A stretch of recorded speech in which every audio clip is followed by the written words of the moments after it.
News, winner of the 2022 Regional Edward R. Murrow Award for Excellence in Diversity, Equity, and Inclusion for the Culture Club. KUAM News headlines are presented by Calvo's Insurance, a legacy of trust, serving Micronesia since 1938. Matson, celebrating 25 years of commitment to Guam, Micronesia, and the CNMI. Cars Plus. Cars Plus Finish Line Express is now open at Cars Plus in Mighty. The state-of-the-art car wash is now open 7 days a week from 7 a.m. to 7 p.m. McDonald's of Guam, I'm loving it.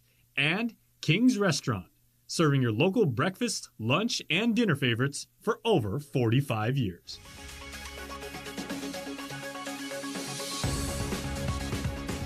Ahead on KUAM News Primetime. The governor takes over a groundbreaking ceremony at the Port Authority. She takes the opportunity to call out senators over a bill that she says would hinder efforts to build a medical campus. I'm Matsuki Hirayama with the report.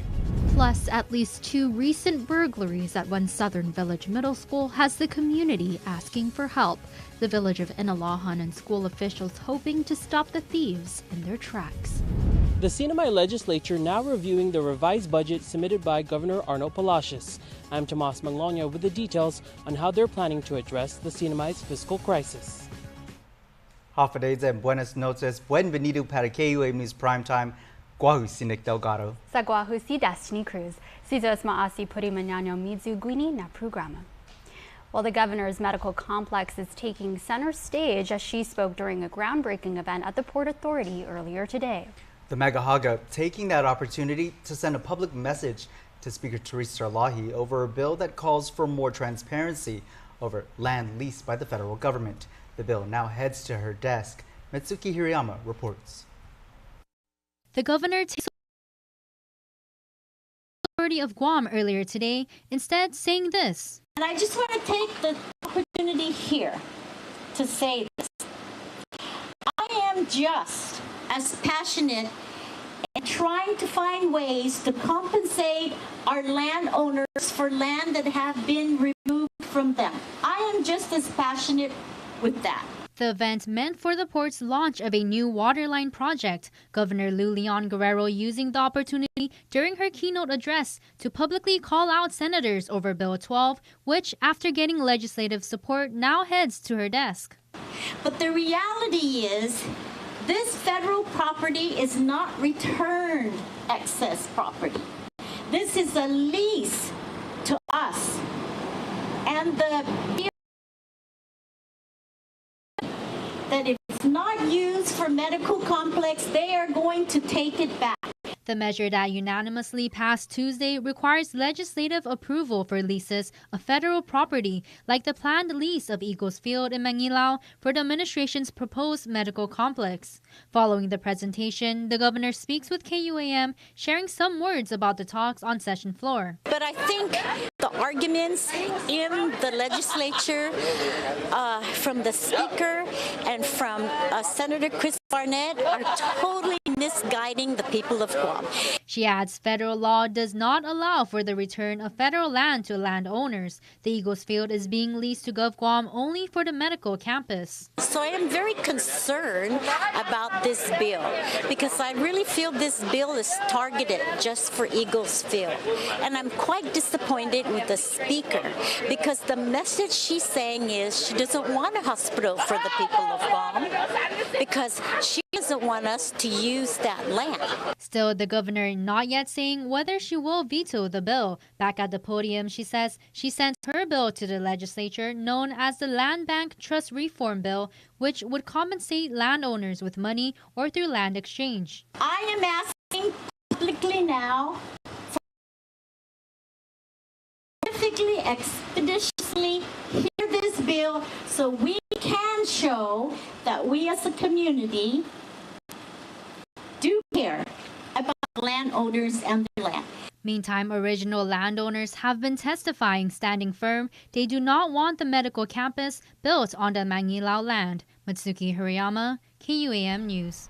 A recent federal report shows that the Defense Department spent more money on Guam in fiscal year 2021 than all other U.S. territories combined. About $3 billion of that nearly $4 billion budget allocation went to Guam, accounting for almost 50% of our annual gross domestic product that year. Nestor Lecanto has more. The report, compiled late last year by the Office of Local Defense Community Cooperation, formerly the Office of Economic Adjustment, shows contract obligations and payroll spending in American Samoa, Guam, the Sinai, Puerto Rico, and the Virgin Islands totaled $3.8 billion, and $2.9 billion, or 75% of that, was spent in Guam.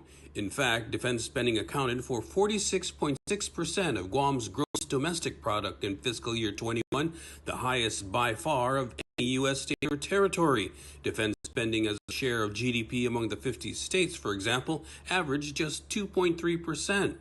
DoD's local payroll amounted to $781.5 million, 40% for active duty military, 25% for the National Guard, 24% to civilians, and 10% to the reserves.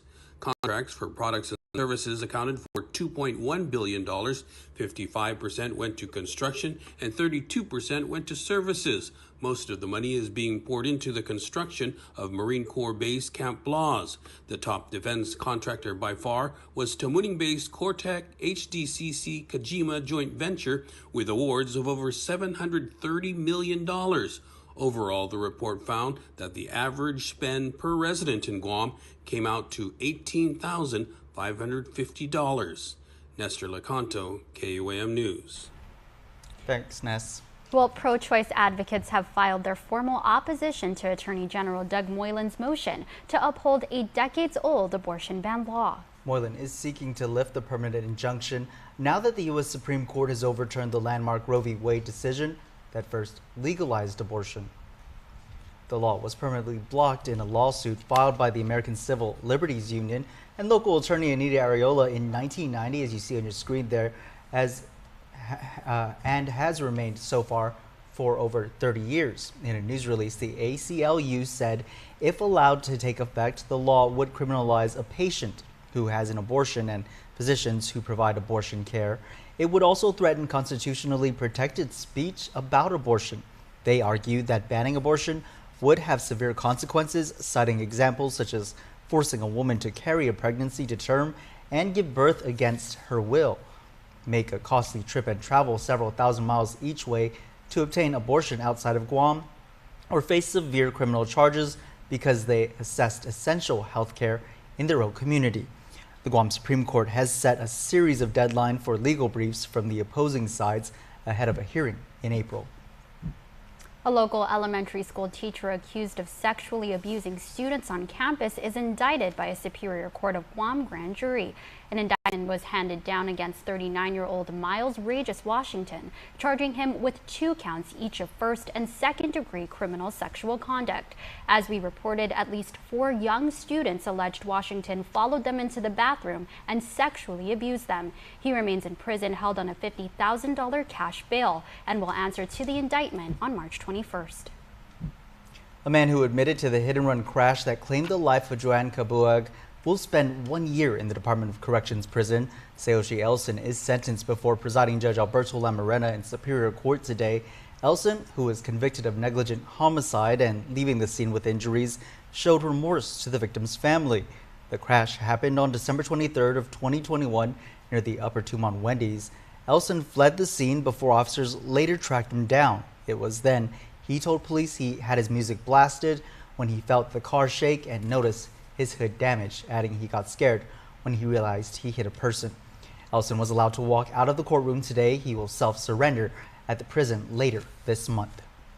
Now to a couple of unsolved criminal acts unfolding in the village of Inalaha in recent days. Break-ins at Inarahan Middle School are causing village leaders to take a closer look at how to reinforce security and the value of respect.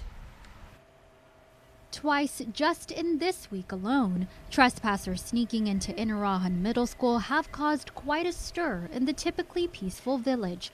Community watch chats warning of school burglaries. However, officials are quelling what may be sensationalized reports. Suspicious the culprits may be young kids playing practical jokes, taking advantage of unlocked classrooms. Some kids have actually found these unsecured rooms And unfortunately, they enter into the room and they just pretty much are just playing around. They rearrange the furniture, they eat the teacher's snacks, they find toilet tissue and they roll it out in the hallways. So they're pretty much just having fun, and it's a fun and game for them. Emphasizing that trespassing is a serious concern, the mayor assures no major damage was done to the school. Still, he's calling attention to an underlying issue, the lack of respect reflected in this behavior. It's a value he says is rooted in the tight-knit community. That's definitely not a fabric of our culture. We need to learn to have respect, and we do. If anything, most of the families still here hold a very high regard to respecting whether it be property or person, right? So again, with them having to go over the fence, ultimately that's a sign of disrespect. The Southern leader looking to steer the village youth in a positive direction to combat future instances like this. We do have lined up several programs that is hopefully going to engage a lot of our youth, primarily middle school, the ages of 5 to 13. And so it'll be important for us to stress, trying to be productive, trying to be a positive role model within our community. So we're hoping that through these programs that we're able to kind of reset ourselves back to the way Inalon was. On the other hand, while the mayor seeks to work with the youth, he's urging school administrators to secure the school to ensure the protection of its resources. Anyone with information is asked to report it to Guam Police or Guam Crime Stoppers. Simon Sanchez High School getting a failing grade. Department of Public Health inspectors giving the Jigo campus a D rating following a recent visit to the home of the Sharks. The report highlighting severe rodent and cockroach infestation throughout the campus, overgrown vegetation, issues with floor and ceiling tiles, broken doors, damaged desks with graffiti, and poor lighting in certain rooms. Inspectors even citing the campus for not having enough toilets and urinals for the amount of male students that attend the school. The school has until April 6th to correct the issues. We reached out to the Guam Department of Education for comment. This comes as a public hearing is underway tonight at the legislature on Bill 29, relative to updating sanitation regulations to promote health and safety of our schools. KUAM has learned public health opposes the measure. We will have more coverage on the hearing on primetime Friday. Well, we've got more news coming up. Keep it here. You're watching KUAM. The wait is over, Guam. The all-new state-of-the-art car wash is now open at Cars Plus. Introducing Finish Line Express, open 7 days a week. The all-new cashless drive-through car wash is also the largest car wash on island that can accommodate vehicles such as lifted Jeeps and full-size pickup trucks. Just roll up, pick a wash, insert credit card, or show your EverWash app and roll through. Plus, power vacuums are available to clean the interior. Show your vehicle some love today at the all-new car wash at Cars Plus in Mighty. Open from 7 a.m. to 7 p.m. 7 days a week. Being a military kid who moved a lot, Hawaii was the first place that really felt like home. Now that I have a family of my own, nothing's more precious than the time we get to spend together. That's why I love my job at Bank of Hawaii, where I get to develop digital tools that help families like mine spend less time banking and more time living. I'm Matt Pollard, and I want to help you live your happy. Mizuru tweets, confession, I really like Jack in the Box Tiny Tacos. My crunchy tiny tacos with creamy avocado lime sauce? There's a lot to like. I have a confession too. One time, I've been advised to stop talking. Tiny tacos, get them regular or loaded. What you need to know from the Northern Marianas. Follow KUAM CNMI on Instagram for the latest regional headlines. Welcome back to Primetime. The CNMI spent all of its American Rescue Plan federal funds within 18 months of receiving it. That's what CNMI Governor Arnold Palacios says happened under former Governor Ralph Torres' administration. The new executives unveiling their revised budget to remedy the Commonwealth's fiscal crisis. Regional correspondent Tomas Manglotnia reports. All I need and all we need is some sense of flexibility because we're pretty much in a crisis situation. The FY23 budget now in the hands of the legislature after the Palacios-Apatang administration unveiled their revisions late Wednesday after months of activating their fiscal response team. Palacios revealing that the $481 million in American Rescue Plan federal funds should have supported the islands until 2026, but the previous administration overspent it in 18 months. Another core source of funding, the community disaster loan, is also gone. Even with an 11% or $11 million uptick in local revenue collections, giving the NMI a $116 million budget, the Commonwealth is not at pre-pandemic levels, requiring the reliance on federal money. The revised budget takes that into account and includes reducing work hours from 80 to 72 for all departments and agencies. Not expecting any pushback, but there's always that possibility. It's always in the realm of possibility. The legislators do have to sit down and take a look at the numbers and come to an agreement. We stand ready. Of course, we're not really going to push back, but like the governor said, there's, or like they say, the devil's in the details. Those details also include the governor asking for an additional and temporary reprogramming authority of up to 50% of executive branch funds. They plan to also aggressively seek federal reimbursements in addition to conducting more tax audits and collections. We have only 5 auditors at the Division of Revenue Tax, and we'd like to have them work their full 80 hours to focus their time on certain audit initiatives. For tax enforcement, I can't share what those target initiatives are to protect the integrity of the audit. Palacios says they're also seeking to group a forensic audit as part of the government's contract with a firm as it catches up with reviewing FY21 and FY22. Some in the community still waiting to see what the public auditor and attorney general will do to hold those responsible for the deficit accountable. I don't set the timetable. I wish it was happening today, but I don't set those timetables. But I will continue to have dialogue with them, encourage them to please give us an answer. Tomas Manglonia, KUAM News, Saipan. Well, Texas's border problems could just as well be Guam's border problems. That was Congressman Jim Moylan's takeaway after a recent trip to the Mexican border in southwest Texas, hosted by Representative Tony Gonzalez. In one district alone, an estimated $33 million a week in drug money, weapons, and ammunition is smuggled through by dealers trying to cross back to Mexico from the U.S. We have very similar problems as well on our borders, with the drugs coming on in. With the lack of resources and the strain of resources on our local governments, from public safeties and our hospitals and just because of all these drug issues. Moylan says to stem the drug flow, Gonzalez and others are working on multiple bills which Guam can also benefit from. Moylan expects it will eventually translate into more federal funding programs for Guam. Well, in other news back here at home, modernizing the island's only commercial seaport. Officials breaking ground at the Port Authority of Guam and PD earlier today, launching the start of the Waterline Replacement project. Port Authority of Guam General Manager Roy Respicio says it's a much-needed fix for the 50-year-old waterline that has been causing problems for at least the past 3 years. There are times when the water line breaks. It's a 50-year-old water line. And so whenever there's a break, we call on Waterworks and they're very responsive to repair it. But more importantly, we work closely with the Coast Guard to provide all these mitigations so that the port operations will continue.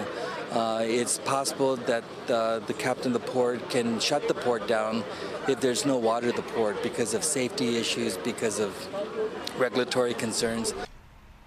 He says a brand new waterline system is part and parcel to making sure the port is 100% operational, among other upgrades still in the works.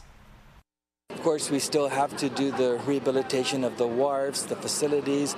You could see 3 gantry cranes in the background that need to be replaced, one of them by 2026, 2028, 2030. And so this is all part of our work, and it's part of continuing on making sure that the port is resilient and will stay operational regardless of what the challenges may be. Funded through the port's 2018 revenue bond, the $4.8 million contract was awarded to BME and Sons Incorporation. The project will take about a year to complete. Well, happy Women's History Month. The Magahaga recognizes March as Women's History Month and amid International Women's Day during a proclamation signing at the Governor's House Wednesday. Their luncheon was held to celebrate the Women Who Tell Stories, members of the Guam Council of Women's Club. Bureau of Women's Affairs Director Jane Flores honors the 15 Women's Club.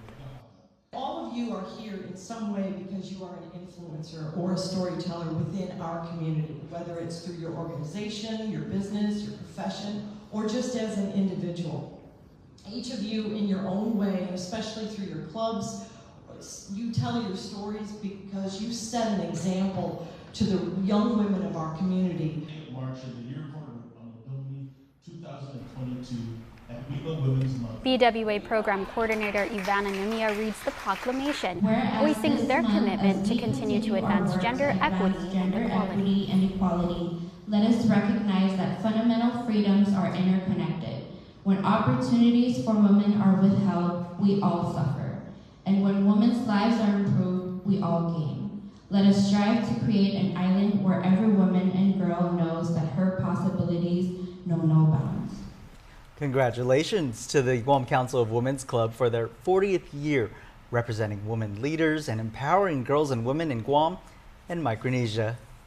Now for a look at your world at home. Here's a seaside view captured today down at Cabras Island. With this view, we bring you more Chamorro music that you can listen to anytime with that QR code on Isla Digital Radio.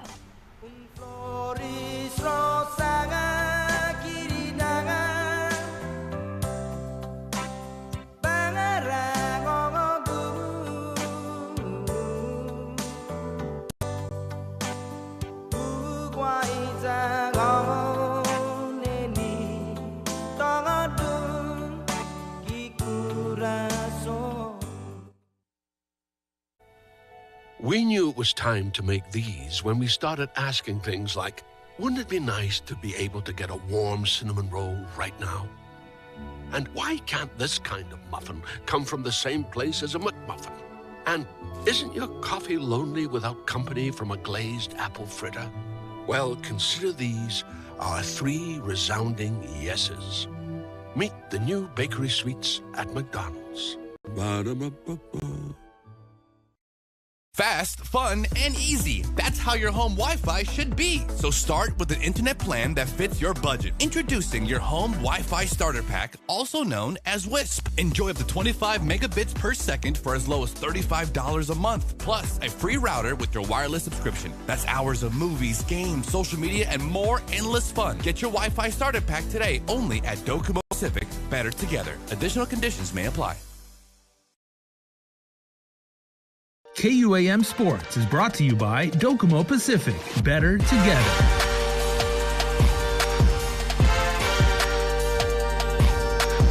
Holiday sports fans, Jason Salas here with your report for the championship week for the NCAA March Madness tournament. Now, the brackets are coming out on Selection Sunday, which technically is Monday for us. You know how that goes. So make sure to download and fill out, and hopefully not stress out, all your brackets on cbssports.com this weekend. You can also hit up KUAM.com and choose the schedules page for TV 11 to see all of the top rank NCAA.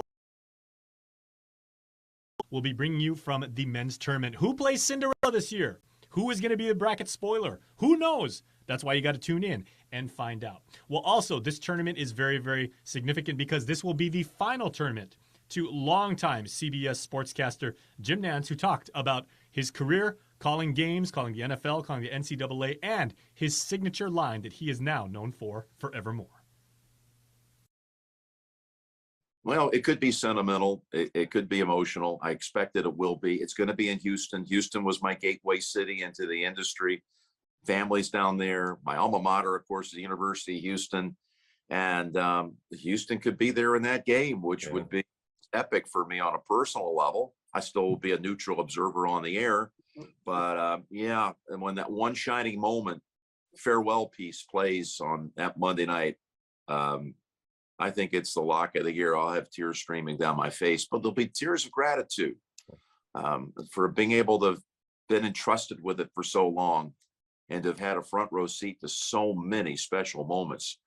It will have been, when I called the title game, 354 NCAA tournament games, not Big Ten games included in that number, not regular season games, 354 NCAA tournament games where everything's on the line. You win, and you advance, or you win and you win a championship. That's a lot of storytelling. That's a lot of magical moments. That's a lot of very special people I've had a chance to meet along the way. I do have one ritual, and it started years ago, and people ask me, where does hello friends come from? That's something I open up the broadcast with. And I started saying that over 20 years ago. My father was deep in the throes of Alzheimer's, and I wanted to do something to try to let him know I was thinking of him. He wasn't completely in the dark at this point, but I told him, I said, Dad, when I come on the air this weekend, I'm going to look into the lens, and I'm going to say, hello friends, Jim Nance here. And when I say that hello friends is for you, and my name is your name. My voice is your voice. KUAM Sports is brought to you by Docomo Pacific. Better together.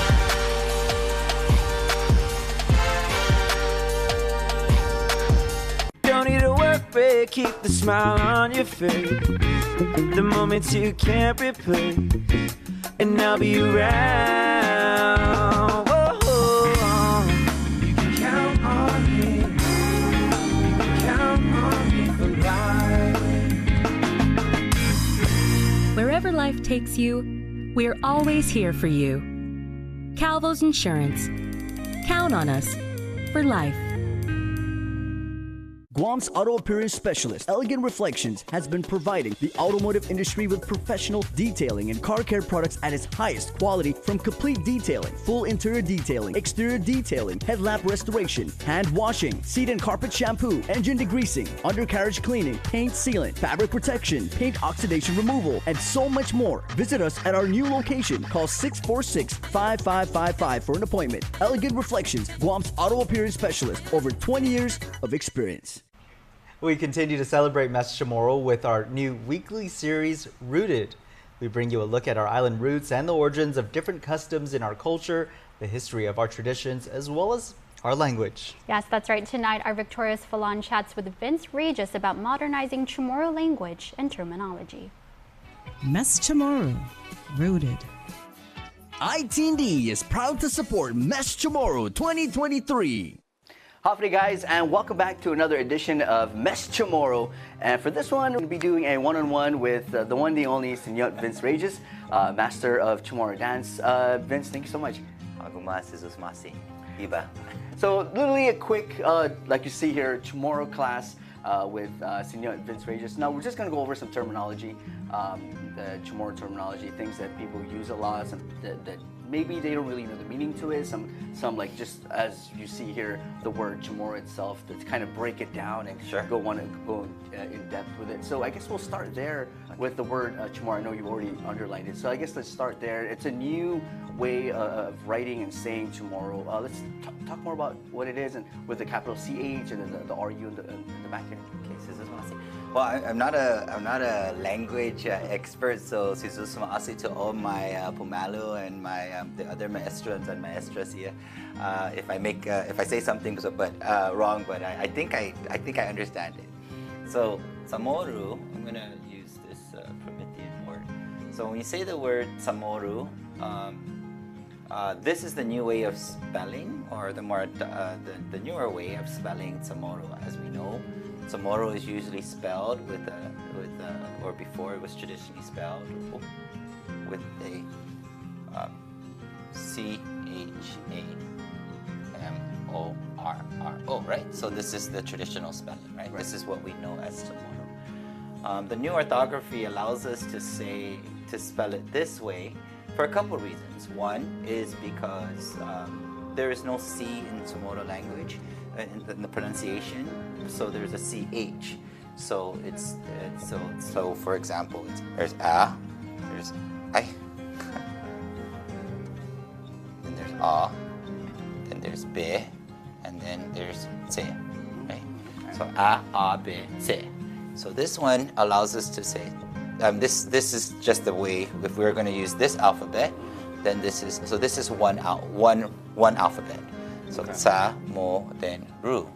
Now why is it RU versus RRO? Is because my thing is that when you say, when you use samoru versus samoru,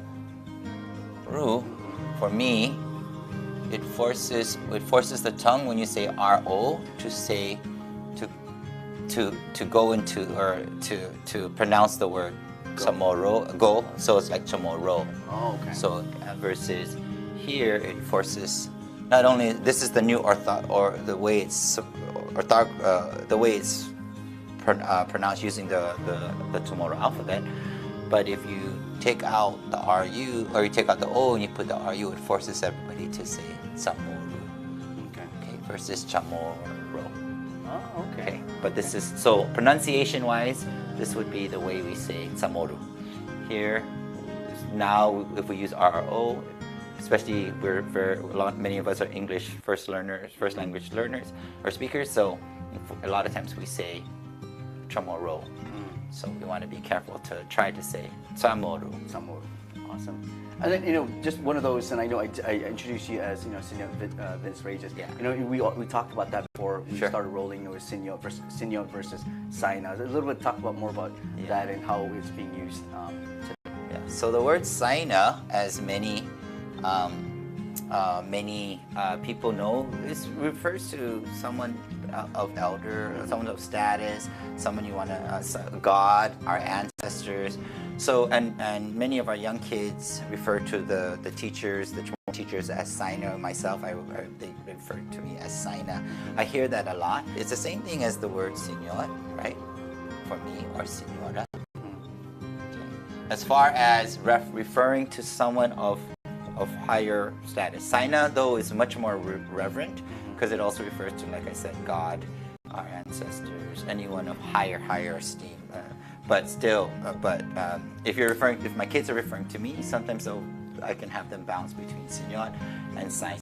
Yeah, it's been a great lesson, a small, kind, fast 101 in tomorrow. Vince, thank you so much. Thank you so much, Vince. Viva tomorrow. Viva Mess tomorrow. Guys, that pretty much wraps it up, and we're back with the next one. We'll see you in the next one. Mess Tomorrow, Rooted. ITD is proud to support Mesh Tomorrow 2023. Good job there, Victoria. I know, you did awesome. Well, Viva Cumpleaños. Viva! Time to check out your Cold Stone Creamery Birthday Club shoutouts submitted on KUAM.com. We've got a single birthday recipient this year on Thursday, March the 9th. So happy birthday! And the spotlight shines solely on Maxine Bigler Tainatongo, who gets Viva Cumpleaños wishes from her cohort sisters. You are getting all the love in the world. And you know what? We are Guam family, your neighbors, your classmates, your friends, your family, the ones you went to church with. All of us are very, very happy to have you as part of our community. So Maxine, we hope you have a wonderful birthday today. Next week, Idzin Mizu Primetime Show, si Zus Maasi Put in Enega, Guahusinik Delgado. Zaguahusi Destiny Cruz, Nafan Safu Hamzu Zagosa Ipuni.